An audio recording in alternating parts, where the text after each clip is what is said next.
Halo teman-teman, Assalamualaikum warahmatullahi wabarakatuh. Bertemu lagi dengan Kak Eka di acara Cendol, cerita dan dongeng online di Pusida Kota Sukabumi. Teman-teman, minggu kemarin kita sudah merayakan Hari Raya Idul Adha ya. Kak Eka mengucapkan selamat Hari Raya Idul Adha untuk teman-teman yang sudah merayakan.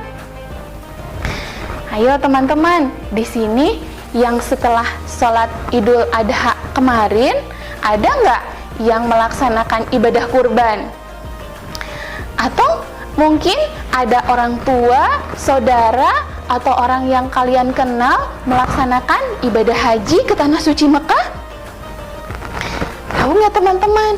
Itu ada kisahnya loh. Teman-teman penasaran kan? Dengarkan cerita dari Kak Eka ya. Begini ya kisahnya teman-teman.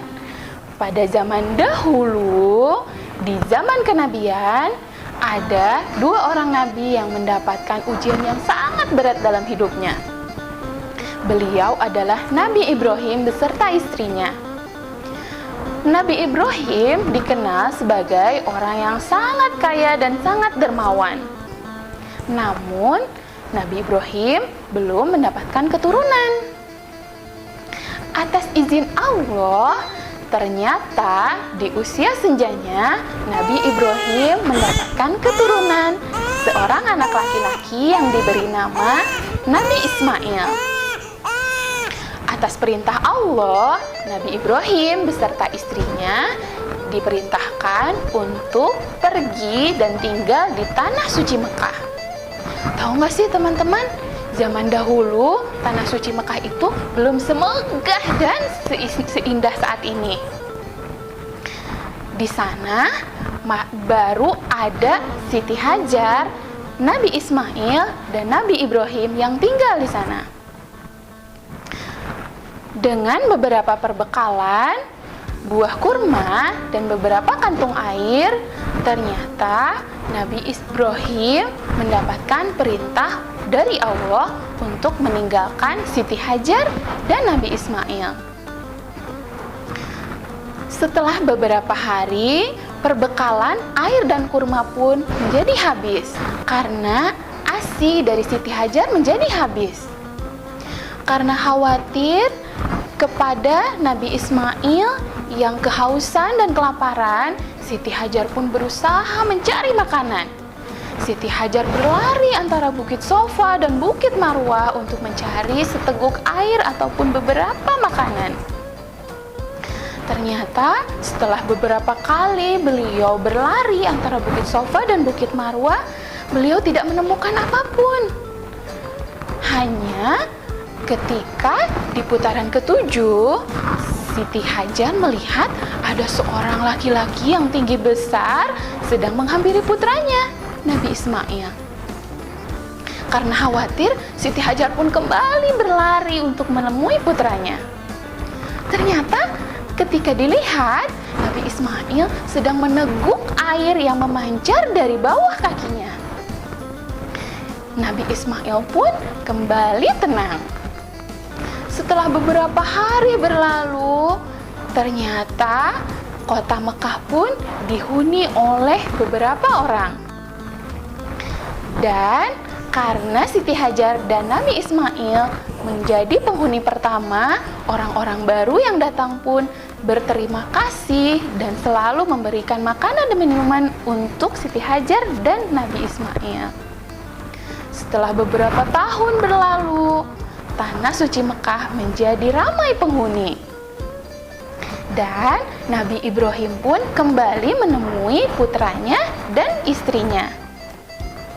Setelah bermalam, di malam hari, Nabi Ibrahim mendapatkan mimpi. Beliau bermimpi untuk mengorbankan putra kesayangannya itu. Dan ternyata Nabi Ismail pun dikenal sebagai remaja yang sangat soleh. Setelah Nabi Ibrahim membicarakan atas mimpinya kepada Nabi Ismail, Nabi Ismail pun langsung berkata, "Ayah, jika mimpi itu dari Allah, maka laksanakanlah. Nabi Ibrahim pun tidak tega untuk mengorbankan putranya. Namun, beliau juga harus melaksanakan perintah Allah. Di sana, syaitan pun membujuk Nabi Ibrahim untuk tidak jadi mengorbankan putranya.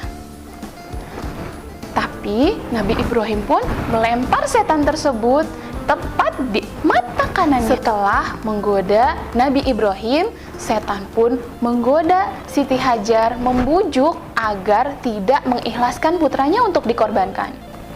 Namun ternyata Siti Hajar mengikhlaskan putranya untuk dikorbankan. Setelah tidak berhasil, syaitan membujuk Nabi Ibrahim, Siti Hajar, dan Nabi Ismail.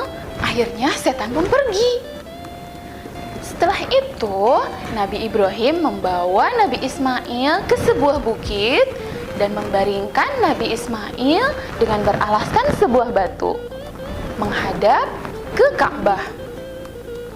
Ketika pisau sudah menempel di leher Nabi Ismail, Allah menggantikan Nabi Ismail dengan seekor domba yang sangat gemuk. Akhirnya, Nabi Ismail pun menyaksikan Nabi Ibrahim mengorbankan hewan peliharaannya.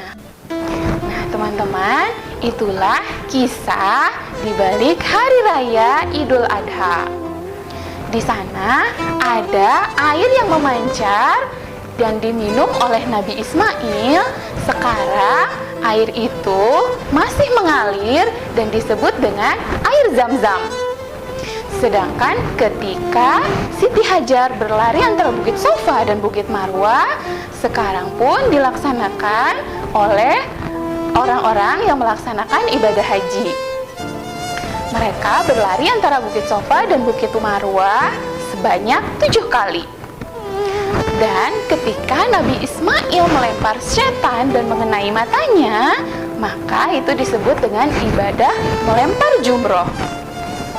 Dan satu lagi, ketika Nabi Ibrahim mengorbankan putranya, maka bagi mereka yang melaksanakan atau tidak melaksanakan ibadah haji untuk mengorbankan hewan peliharaannya dan setelah dikurbankan dibagikan kepada masyarakat yang membutuhkan.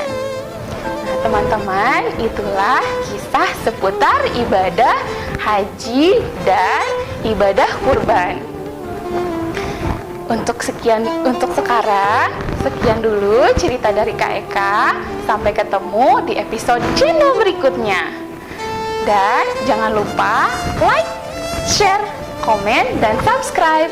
Terima kasih sudah mendengarkan. Wassalamualaikum warahmatullahi wabarakatuh.